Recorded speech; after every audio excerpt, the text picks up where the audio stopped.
Hello, everyone. Today I present to you Let's Grow Together, a drug treatment center for pregnant women.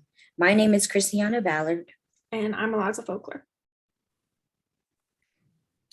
A little bit about Let's Grow Together program is a full-service healthcare organization that provides high-quality, cost-effective substance abuse treatment for pregnant women. This nonprofit organization focuses on keeping our women and unborn children healthy and safe. With only a few sister programs in Raleigh, North Carolina, it was important to establish more treatment programs for women in this area to have access to. We are a non-judgment zone that helps women without the input of law enforcement. We offer educational workshops that focus on the beauty of pregnancy, drug detoxification services provided by healthcare professionals, and a place to stay in times of need, and counseling services. The aim of this program is to help keep women and their children together and safe by providing resources necessary to implement change. So these are our learning objectives for this program. List at least 2 other drug treatment centers for women in North Carolina. Describe the population that is most at risk for abusing illegal substances while pregnant. Demonstrate an understanding of why there needs to be a program like this in North Carolina, specifically Raleigh. Differentiate between treatment centers that only treat pregnant women and ones that do not. And compare the benefits of pregnant substance abusing women attending this program to a different program. Pre-program assessment questions could look like, what knowledge do you have regarding drug treatment centers created specifically for pregnant women? Why might pregnant women be hesitant to seek treatment for substance abuse? What percentage of pregnant women in the United States uses one or more addictive substances?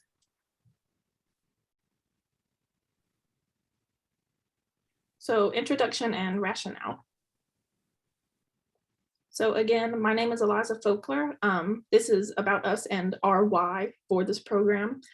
My background, it's not specifically in substance abuse, but I used to work for a nonprofit organization that was basically almost a rehab for addicts. And while I was there, I got to facilitate group therapy and guided lessons. And I may not be certified, but I have a passion for working with addicts and getting them back on track with the life that they want.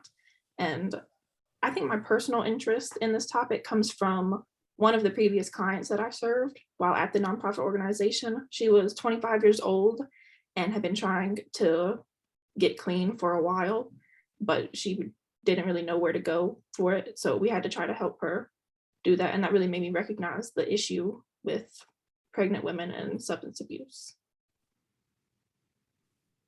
And my name is Christiana Ballard, and I have been exploring substance abuse amongst individuals for some years now that I've decided to go and get my licensed clinical addiction specialist certification. And it wasn't until I witnessed a young lady who was carrying a child, and she was high on drugs in the middle of downtown Raleigh, that I wanted to know more about the treatment programs that target this population.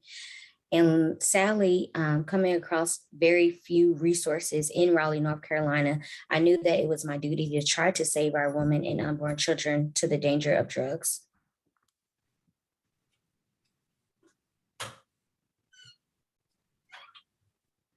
So why this program? This topic is vital to discuss in the world that we live in today because of the increasing opioid epidemic.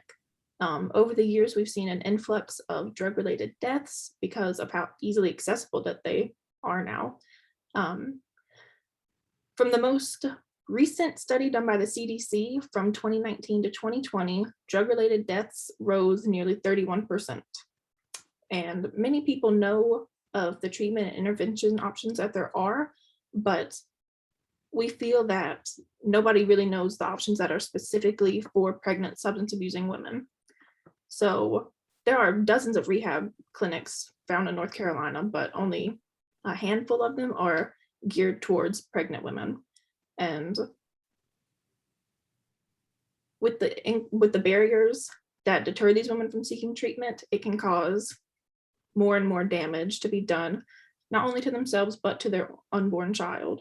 And so creating programs like Let's Grow Together and developing interventions to uplift and just support pregnant drug abusing women can create a safe and healthier environment for them. So the problem. So the main problem that's being addressed with this program is the lack of facilities and clinics that are focused on the substance abuse of pregnant women. Without the proper facilities, programs, and resources made available to them, they feel alone in their struggle. Women who are already at high risk for drug abuse during pregnancy need to have just information and available resources on hand, because it would decrease the likelihood of them abusing drugs. It was found that Black non-Hispanic women were shown to be at the highest risk of drug abuse due to their lack of quality healthcare, racism, and stress associated with their social experiences. The inequality experienced on a daily basis makes it very challenging for these women to seek the help that they want and need. And also, with the very recent Roe v. Wade overturning, there is a good possibility that we will see even more pregnant women begin to abuse drugs. And this is because of the declining mental health, or as their own way of inducing an abortion if they can't safely get one. I'm sorry. You're good. You can go. Okay. Okay, prevalence and incidence. In a study done with about 400 pregnant participants, it was found that about 18% of the women abused one or more drugs. And another study found that 14.4% of pregnant women in the US were prescribed an opioid. And many times opioids are prescribed to pregnant women because of back pain, migraine headaches, and some sort of injury. Doctors have to be really careful when prescribing these medications because, one, they're highly addictive substances, and also a pregnant woman experiences pain on a daily basis. So if she thinks, oh, I can take one more of these and it'd be fine, her tolerance would continue to rise and she would most likely need to take more than the recommended amount. Non-Hispanic Black women made up 7.7% of the women that are pregnant and use illicit drugs in the United States. And non-Hispanic white women made up 4.4%, and then Hispanic women made up 3.1%.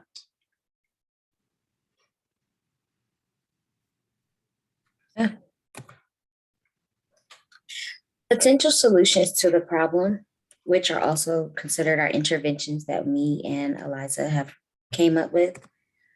The first one is reforming Child Protective Services, also known as CPS.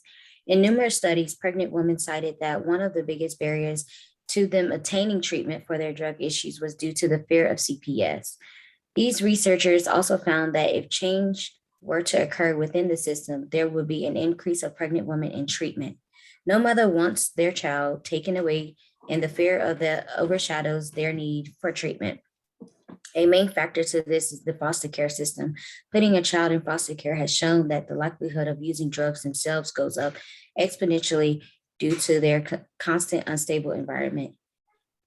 So our intervention is creating trust between expectant mothers and CPS can be quite a challenge. Many of the women who become substance abusers have seen the damage that CPS can do, including emotional, psychological, and physical harm. Attempting to link the two together is difficult and does have its limit. Many times we do not know how bad a situation is until someone can get inside of the home and see it for themselves, being unable to ask their children already in the home about what has been going on. Another intervention is spreading awareness. One of the most beneficial interventions that one can do is spread awareness about the issue at hand. People in certain areas do not have access to the same resources that others might, making information more widespread and getting people to recognize the severity of the problem might help the increase of number of women in treatment. And also reducing the stigma of drug-related issues would encourage those who fear the judgment to open up to someone. Mental health and substance abuse issues have become a more open topic in recent years, but that does not mean the stigma has vanished. The acceptance commitment therapy, also known as ACT, has been shown to reduce stigma of drug use by participants accepting their own issues and drug habits. Lastly, possible criminalization of prenatal substances. 3 states have enacted laws that criminalize prenatal substance use. Tennessee, Alabama, and South Carolina are the only 3 states in the United States that have criminalized substance use during pregnancy. The purpose of these laws was to combat the increasing epidemic of drug use amongst pregnant women. Reasoning for these laws include birthing unhealthy babies, low birth weight, and neonatal abstinence syndrome, and financial and social burdens to the state. The threats of being put in prison is enough to deter many women from continuing their usage of drugs. One issue that may arise from this pushback from the public that might think putting a woman who is pregnant in prison will do further harm. Another issue would be the women who do not care if they are arrested. In these cases, once they get out of prison, there is a high chance that they will continue abusing drugs until they are caught again. So the solution. So we believe that the solution isn't, clear cut. There are many solutions that could work for this, but just because there are solutions doesn't mean that it would stop. But many actions need to be taken in order to improve the quality of care for pregnant substance abusers, especially advocating for the women who are high risk because they are easily susceptible to substance use.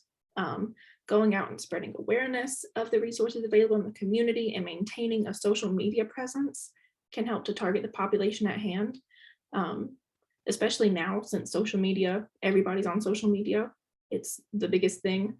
I think we think creating a giant platform for substance issues in pregnant women would show a lot of people the problems that exist. And also building and creating more programs that target this population can increase the chance of women seeking treatment.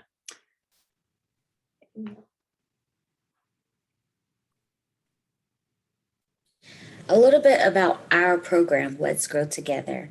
So just a background about this program is that Christiana, me, myself, and Eliza came up with this program. We wanted to be creative and say, what if we created a substance abuse program strictly for a pregnant woman?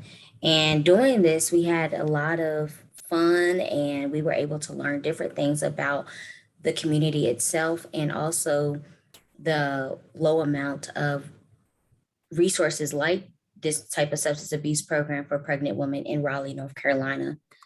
Let's Grow Together is a nonprofit substance abuse treatment organization that is specifically for pregnant women. Here we will provide free drug treatment with the help of healthcare professionals, housing and necessities to those who need it, counseling services, supportive employment, and childcare. We believe that this program will be very successful because of its recent increase in drug abusing pregnancies. Most programs do not offer all of the services that we do. Having one place where women can go to get all of their help and information they need will be helpful for avoiding unwanted attention. And Let's Grow Together aims to improve the lives of all women and children that may walk through our doors. So in conclusion, really, it's just essential that we reduce the substance abuse in general, and for us specifically amongst pregnant women. There are so many negative health consequences associated with substance abuse that impact both the mother and developing fetus. And we, with our program, Let's Grow Together, wanted, like Christiana said, to be creative and make this intervention program that meets pregnant women's distinctive needs and reduces the barriers to their receiving and remaining in treatment. The effectiveness of a program like this eliminates most of the above problems and establishes a new way of treating pregnant women with substance abuse.